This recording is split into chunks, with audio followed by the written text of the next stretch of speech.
Chronicles from the Future tells a remarkable story about a bizarre and incredible event experienced by Paul Amadeus Dienach, the author, who lived during the beginning of the previous century in Central Europe.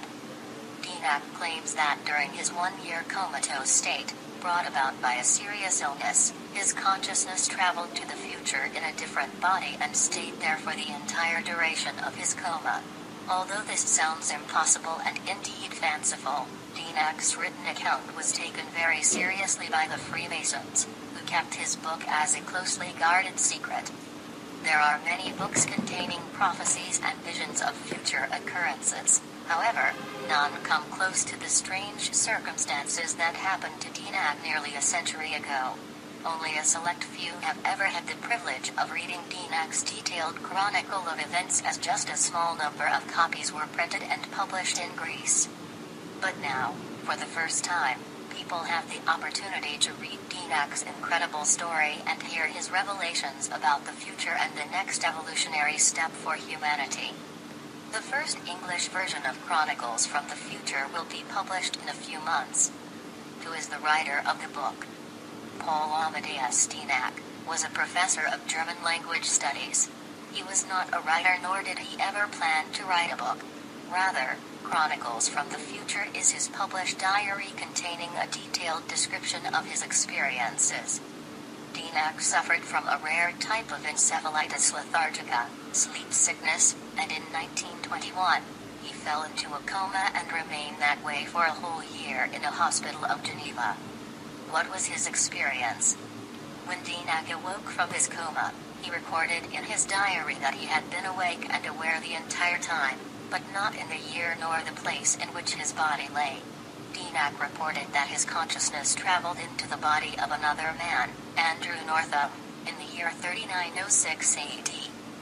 According to Dienach, individuals in the year 3906 AD realized that a different consciousness had entered the body of Andrew Northam, and so they showed him and explained to him everything about their era, as well as exactly what had occurred from the 21st century up until their present year, showing the path that humanity had followed.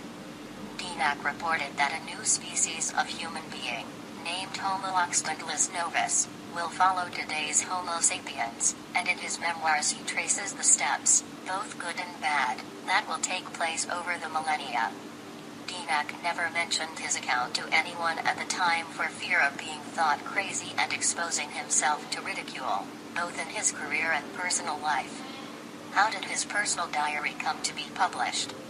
At the age of 36, with fragile health and after recovering from his coma, Dienach decided to go to Greece in the autumn of 1922 with the goal of improving his health, because of the mild climate, and also to teach German to university students. One of his students was George Papahitzis, who later became the vice president of the National Board of Greece, founding member of the Greek Philosophical Society and one of the reformers of administrative law in Greece, as well as a high-rank member of a number of secret societies, including the Freemasons.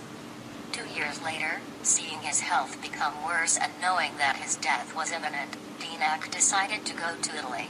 But before he left, he entrusted his loyal student, Papahitzis, with a briefcase full of notes, telling him that if he wanted to read them in the future, it would help him with his German. He said goodbye to his young friend and left. He died from tuberculosis in the first half of 1924. George Papahitzis translated the notes of Dienach gradually over a period of 14 years, from 1926 to 1940. He was surprised by the notes that Dienach had left him. He initially believed his teacher had written a novel in a very peculiar way. But as he continued to read, he realized that what he was translating were Dienach's memoirs. The Second World War and the Civil War that followed in Greece made Papahitzis cease translations of Dienach's notes. But later on, from 1952 to 1966, Papahitzis tried to trace Dienach or Dienach's relatives by traveling to Zurich on 12 separate occasions. He could not find any relatives or any trace of Dienach. So his conclusion was that Dienach, who fought during the First World War on the side of the Germans, had changed his name on his arrival to Greece, a country that had fought against the Germans in the war. Once translated, Papahitzis shared the notes only within a very closed Masonic circle involving members of the highest degree. The notes were circulated as information of utmost importance for the future of mankind, and among the Masons, Dienach was considered a prophet of modern times. The publishing efforts and the attack of the Church. Up until 1972, the translated notes of Dienach were available within the close philosophical and Masonic circles. They believed that the information should not be made available to the masses, since it was controversial and many would not handle the information well. But George Papahitzis did not agree. In 1972, during the dictatorship in Greece, Papahitzis published the pages of a diary of Dienach and he came immediately under attack. He lost his job, was accused as heretic by the Church, and copies of the book quickly disappeared. Only a few remained. Another attempt at publication was made in 1979, a period when Greece had transitioned to a democracy following the overthrow of the dictatorship. However, again the books disappeared and it was hardly mentioned again, apart from the few that knew of its existence.